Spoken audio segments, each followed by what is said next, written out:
ہر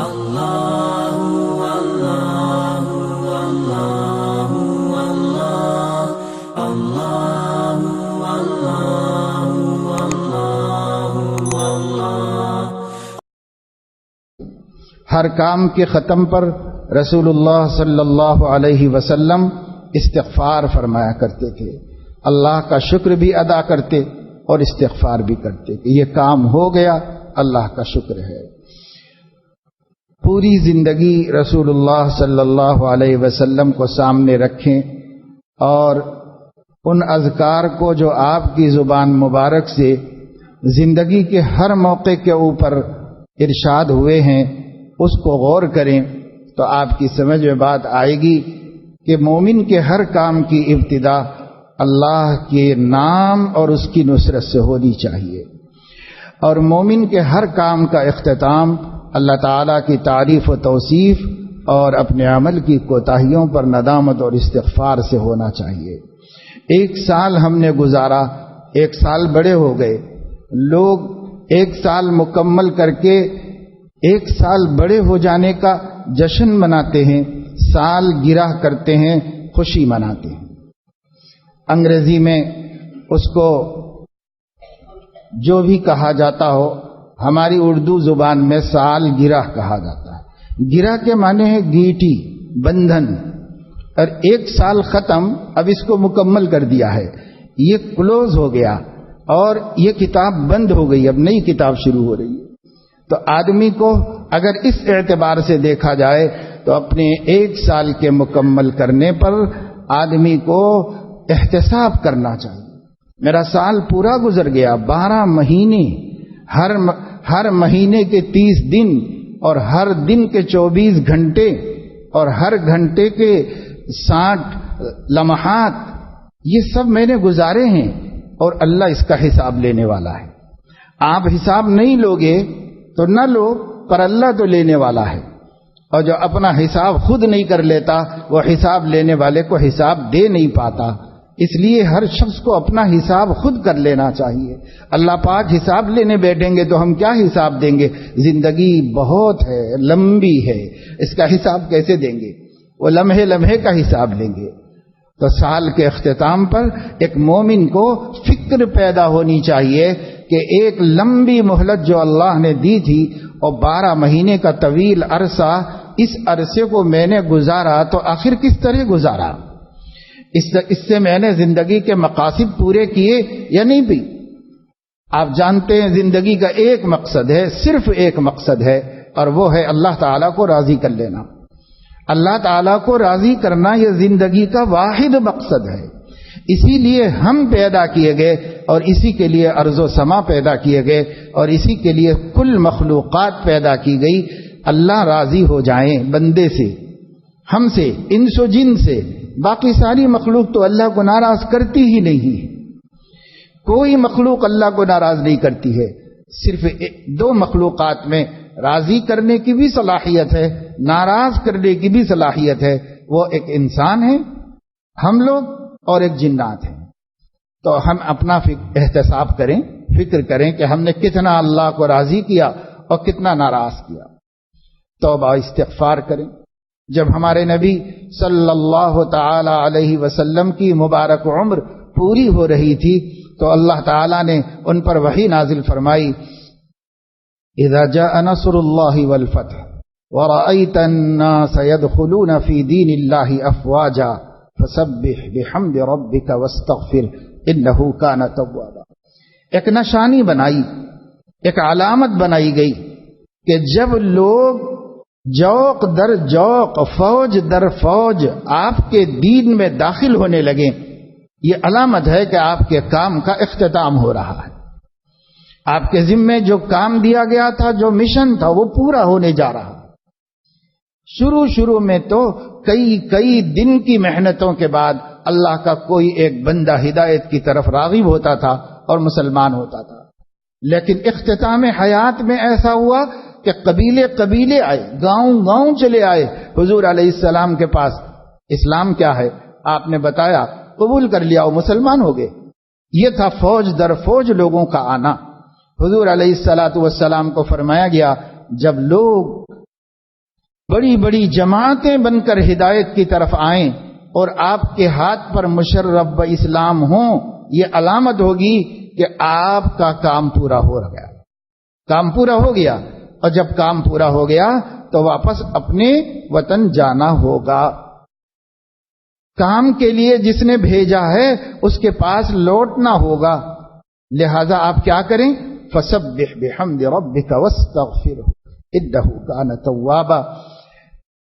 تسبیح کرنا شروع کر دیجئے تحمید کے ساتھ اور استغفار کیجئے، کیونکہ کام کا اختتام استغفار کو چاہتا ہے۔ شروع میں تو کہا تھا اللہ آپ کے نام سے شروع کر رہے ہیں، آپ ہمارے عمل میں برکت دیجئے اور ہمارے عمل میں اپنی نصرت شامل حال فرمائیے۔ اور جب کام ختم ہو گیا تو اے اللہ آپ کا شکر ہے کہ کام ختم ہو گیا، لیکن ہم بندے ہیں، ہم نے آپ کے کام کا اور بندگی کا حق نہیں ادا کیا، ان کوتاہیوں اور کمزوریوں کو معاف کر دیجیے گا۔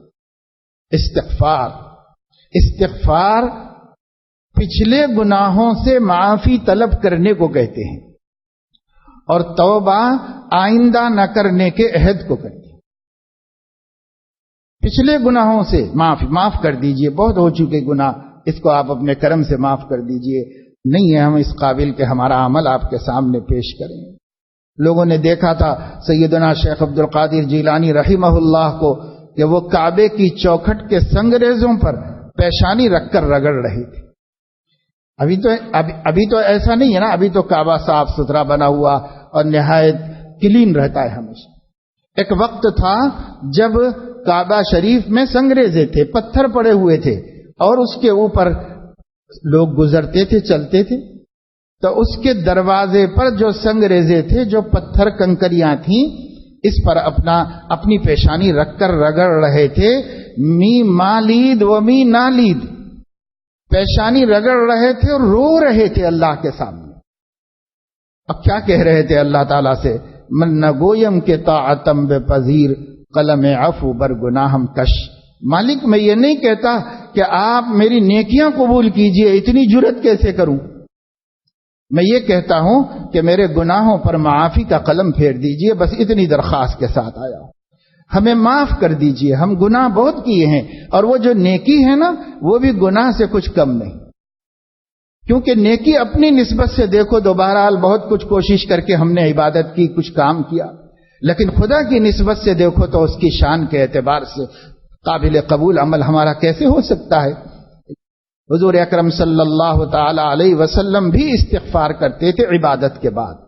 اللہم لا احصی ثناء علیک انت کما اثنیت علی نفسک، مولا میں آپ کی تعریف کا حق نہیں ادا کر سکتا، اگر وہ نہیں کر سکتے تو کائنات میں کون ہے جو کر سکتا ہے؟ اس لیے شیخ سعدی رحمت اللہ علیہ نے ایک موقع پہ فرمایا، سب سے بڑی حمد یہ ہے کہ آدمی حمد نہ کر سکنے کا اقرار اللہ کے سامنے کرے، یہ سب سے بڑی حمد۔ کہ اللہ میں نہیں کر سکتا آپ کی تعریف، میں عاجز ہوں آپ کی تعریف کرنے سے۔ ہاں ایک جملہ نبی نے اپنی حکمت سے دیا ہے، انت کما اثنیت علی نفسی، آپ ویسے ہیں جیسے آپ اپنے کو جانتے ہیں، آپ کی تعریف وہی ہے جو آپ نے اپنی تعریف کی ہے، ہم تو نہیں کر سکتے، اللہ جانتا ہے کہ وہ کتنا بڑا ہے، کس شان کا ہے، کن صفات کا ہے، جتنا نبی کو علم دیا گیا ہم اتنا جانتے ہیں، اس سے زیادہ نہیں جانتے۔ انت کما اثنیت علی نفسک، حضور نے ہمیں سکھایا کہ تم بھی یہ کہا کرو، آپ ویسے ہی ہیں جیسے آپ ہیں، مگر میں تو جانتا نہیں تو بولوں گا کیسے، تعریف کیسے کروں گا؟ اس لیے میرے عزیزو، ہمیں چاہیے کہ اپنے ہر اختتام کے موقع پر خاتمہ حیات کا تصور کریں۔ یہ سال کا خاتمہ ہے، اس کو سوچیں کہ ایک زندگی کا بھی خاتمہ کا کوئی گھڑی ہوگی نا جب ہماری زندگی کا خاتمہ ہو رہا ہو، عمر بھر کی سانسیں آخری مرحلے میں آ کر مکمل ہو چک رہی ہو، وہ گھڑی اگر ہماری اچھی رہی تو ہم اچھے ہیں، اور اگر وہ گھڑی اچھی نہیں رہی تو ہم سے برا اس کائنات میں کوئی بھی نہیں۔ انما العبرۃ بالخواتیم، نبی نے فرمایا خاتمے کی گھڑی کا اعتبار کیا جائے گا آخرت میں۔ خاتمہ بالخیر ہے تو ہم اچھے ہیں، اور اگر خدا نہ خواستہ شامت اعمال سے خاتمے کی گھڑی بری ہوئی تو پھر ہمارے اچھے ہونے کا کوئی راستہ بھی نہیں۔ سرور عالم صلی اللہ علیہ وسلم نے فرمایا، بندو توبہ کرو، اللہ تمہاری ہر توبہ قبول فرمائے گا، چاہے کتنے بڑے گناہ سے کرو، اللہ توبہ قبول فرمائے گا۔ تواب ہے، بہت بخشنے والا ہے۔ للذین عاملوا السوء بجہالۃ ثم یتوبون من قریب فاولئک یتوب اللہ علیہم۔ جہالت شرط نہیں ہے گناہ کی کہ ناواقفیت سے گناہ کیا ہو، یہ شرط نہیں ہے، بلکہ یہاں جہالت کا ذکر یہ صفت ہے۔ ہر گناہ کرنے والا جاہل ہے، اس لیے اس کو کہا گیا جو گناہ کرے جہالت ہی سے کیا، علم کے ساتھ گناہ نہیں ہوتا، جہالت کے ساتھ کیا۔ عالم بھی اگر گناہ کیا تو جب گناہ کر رہا ہے تب جاہل ہی ہے وہ، اس لیے بجہالت فرمایا گیا۔ ایسا نہیں کہ نادانی سے کرے تو معاف ہوگا اور جان بوجھ کے کرے تو معاف نہیں ہوگا۔ اللہ جان بوجھ کے کرنا تو نہیں چاہیے، لیکن جان بوجھ کے کیا ہوا گناہ بھی معاف ہوگا اللہ کے پاس، اگر سچی توبہ اس نے کی، شرائط کے مطابق ندامت کے ساتھ توبہ کی تو معاف کرے گا اللہ تعالیٰ۔ تو معاف ہی مانگے۔ اس لیے میں کہتا رہتا ہوں کہ دیکھیے دو راستے ہیں، ایک راستہ سیدھا سیدھا نبی والا ہے، اتباع سنت کرتے جاؤ، خدا کا قرب ڈھونڈتے جاؤ، نزدیک بنتے چلے جاؤ اللہ۔ جتنا اتباع سنت کریں گے اتنا مقرب ہو جائیں گے بارگاہ رب میں۔ لیکن کبھی کبھی ہم ٹھوکر کھا جائیں گے، شیطان ہمارے لیے راستے میں رکاوٹ کھڑی کر دے گا، ہم ٹکرا جائیں گے، کوئی گناہ کر بیٹھیں گے۔ اب کیا ہوگا؟ تو ہمارے لیے ایک شارٹ کٹ بھی ہے، وہ یہ ہے کہ وہاں نادم ہو جاؤ، شرمندگی کا اظہار کرو، دل دکھنا چاہیے مومن کا، دل دکھے گا تو آنکھ سے آنسو نکلے گا، توبہ زبان سے جاری ہوگی، اللہ معاف فرما دیں گے، پھر اپنے رستے پہ آ جاؤ۔ بیٹھ جاؤ گے تو پھر مسئلہ حل نہیں ہوگا کہ صاحب اتنی بڑی رکاوٹ کھڑی کر دیا شیطان، کتنی بڑی رہنے دو، ادھر بازو سے چھوٹا راستہ ہے، یہ راستہ توبہ کا ہے، توبہ کرو پھر اپنے رستے پہ آ جاؤ۔ تو کون کہہ رہا ہے کہ گناہ مت کرو؟ کہا یہ جا رہا ہے کہ گناہ ہو جائے تو کم سے کم ڈھٹائی تو مت کرو، تکبر اور اکڑ اور انانیت تو مت دکھاؤ اپنے رب کو، شرمندہ ہو جاؤ، نادم ہو جاؤ اور توبہ کر کے پھر اپنے رستے پہ چلنا شروع کر دو۔ جس شخص نے توبہ کر لی وہ پیچھے نہیں ہٹا، جس نے توبہ کر لی اس کا سفر آگے بڑھ رہا ہے، اور جو توبہ نہیں کرتا وہ پیچھے ہٹ رہا ہے۔ اس لیے پیچھے مت ہٹو، توبہ کرو۔ کہنے والے نے کہا ہے ہم نے کی ہیں کچھ اس طرح سے طے منزلیں، پہلے گرے گر کر اٹھے اٹھ کر چلے۔ ہمت مت ہارو، گرو اٹھو چلو، پھر گرو تو پھر اٹھو۔ گر کے بیٹھ جاؤ گے کتنی وقت گروں گا میں، تو بچہ کبھی چلنا تو نہیں سیکھے گا، اور اس سے ہم سبق سیکھ لیں، وہ کتنی دفعے گرے گا مگر کبھی یہ نہیں کہے گا کہ اب میں نہیں اٹھوں گا، نہیں، ہر دفعے اٹھے گا، ہر دفعے اٹھے گا، کیونکہ اس کو چلنا ہے، ایک دن دوڑنا ہے۔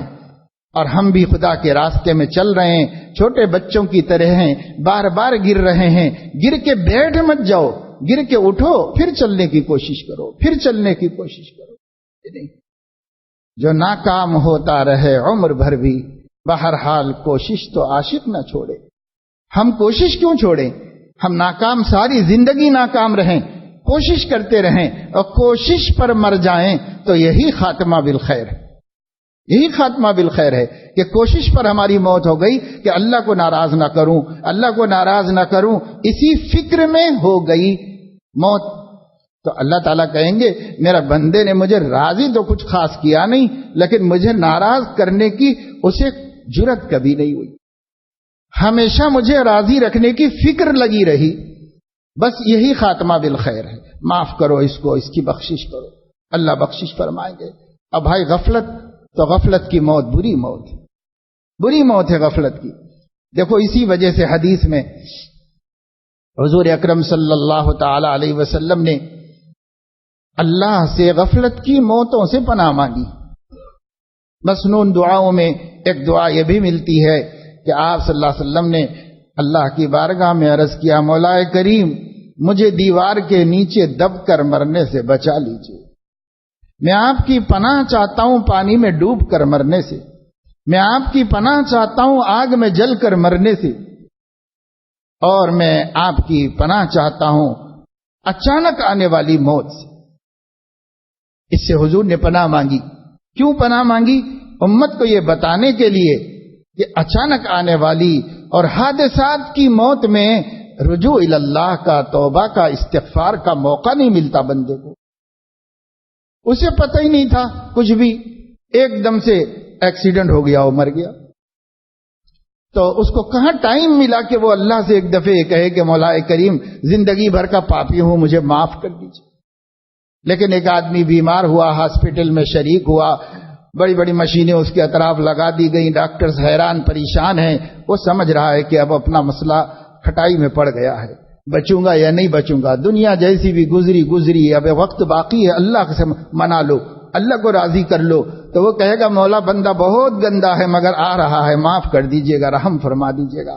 تو اللہ تعالیٰ کی طرف رجوع کا اس کو موقع ملا جس کو اچانک موت نہیں آئی، اور جس کو اچانک موت آئی اسے نہ توبہ کا موقع ملا، نہ وصیت کا موقع ملا، اور نہ رجوع اللہ کا موقع ملا۔ تو حضور علیہ السلام نے ایسی موت سے اللہ سے پناہ مانگی ہے۔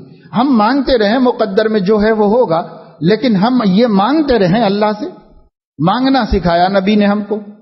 حضور علیہ السلام کے سامنے ایک صحابی آئے اور انہوں نے کہا یا رسول اللہ میری والدہ کی موت ہو گئی، اور خدا کا شکر ہے کہ چلتے پھرتے اچانک موت ہو گئی، یعنی وہ کسی کا بوجھ نہیں بنے، کسی پریشانی میں مبتلا نہیں ہوئے، اس کا انہوں نے شکر ادا کیا۔ یہ ان کی اپنی سمجھ کی بات تھی، بے شک انہوں نے اچھا ہی سوچا اپنی سمجھ سے، لیکن نبی کی فہم اس سے بہت اعلیٰ ہے۔ نبی پاک صلی اللہ علیہ وسلم نے فرمایا یوں مت کہو اچانک مر گئی، یوں مت کہو، اچانک مرنا کوئی اچھی موت نہیں ہے۔ آدمی کے لیے پہلے ایسے حالات بن جائیں جس سے اس کو زندگی سے مایوسی ہو تو وہ اپنی زندگی کو اللہ سے صلح کر کے صفائی کر لے، یہ اچھی موت ہے کہ موقع ملے آدمی کو، یہ اچھی موت ہے۔ باقی یہ بھائی کہ جو آدمی اللہ سے یہ دعا بھی مانگتا تھا اور کوشش بھی اچھی زندگی اور اچھی موت کی کرتا رہتا تھا، لیکن پھر بھی کسی حادثے کا شکار ہو گیا، تو اللہ رحمان و رحیم ہے، اس سے ہمیں اچھی امید رکھنی چاہیے کہ وہ رحم فرمائے گا۔ دیکھو ہم لوگ مردوں کو مرحوم کہتے ہیں، مرحوم عربی کا رحم کا اس میں مفعول ہے، یعنی جس پر رحم کیا گیا۔ ہمیں کیا معلوم کہ کیا ہوا، ہمیں نہیں معلوم، لیکن ہم بار بار مرحوم مرحوم کہتے ہیں تاکہ اللہ پاک یہ سوچے کہ بندے سب کہہ رہے ہیں کہ رحم ہوا ہے اور منع کروں تو کیسا ہوگا، تو اللہ تعالی رحم کر دے اس کو، تو اس لیے مرحوم کہتے ہیں ہم مرنے والوں کو۔ اور جو اپنے بڑے ہوتے ہیں تو ان کو رحمت اللہ علیہ کہتے ہیں، بات دونوں ایک ہی ہے، دونوں کے معنی وہی ہیں، یہ قابل رحم، اللہ کی رحمت ہو ان کے اوپر۔ اور عام آدمی کے لیے مرحوم کہتے ہیں، مرحوم کے یہ معنی ہے سب یہ کہتے رہو اللہ نے رحم کر دیا، اللہ نے رحم کر دیا، تاکہ اللہ پاک رحم کر ہی دے اس کو۔ تو یہ سب اللہ کا فضل ہے، اس لیے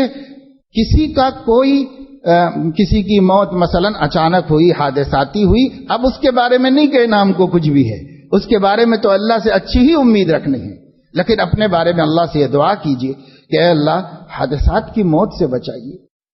نبی نے ایک اس زمانے میں جو ممکن تھے، آج بھی یہی سب حادثے ہوتے ہیں، دیوار کے نیچے دبنے سے اور آگ میں جلنے سے اور پانی میں ڈوبنے سے اور حادثات میں مرنے سے، یہی سب ہوتا ہے مجموعی طور پر۔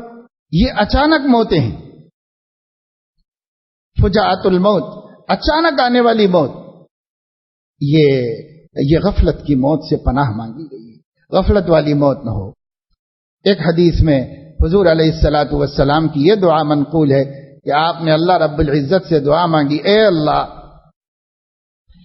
میرا سب سے بہترین عمل آخری عمل کر دیجیے، بہترین دن آخری دن ہو، میری زندگی کی بہترین گھڑی آخری گھڑی ہو۔ یہ حضور علیہ السلام نے دعا میں مانگا،